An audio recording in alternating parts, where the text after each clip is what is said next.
नमस्कार. शानदार न्यूज बुलेटिनमध्ये आपले सर्वांचे स्वागत. पाहूया आपल्या भागातील आपल्या बातम्या.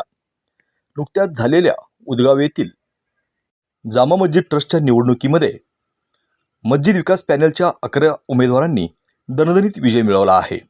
त्यानिमित्त सुन्नत जमातुल मुस्लिमीन जामा मस्जिद ट्रस्ट उदगाव तालुका शिरोळ जिल्हा कोल्हापूरच्या नूतन चेअरमनपदी ॲडव्होकेट हिदायत अहमद नदाफ यांची, तर व्हाईस चेअरमनपदी राजू उर्फ बाळू अल्लाबक्ष नाईकवाडे, तसेच सेक्रेटरीपदी सलीम राजेसो नदाफ व खजिनदारपदी आरिफ बापू सनदी यांची बिनविरोध निवड करण्यात आली आहे, अशी माहिती ॲडव्होकेट हिदायत नदाफ यांनी दिली आहे.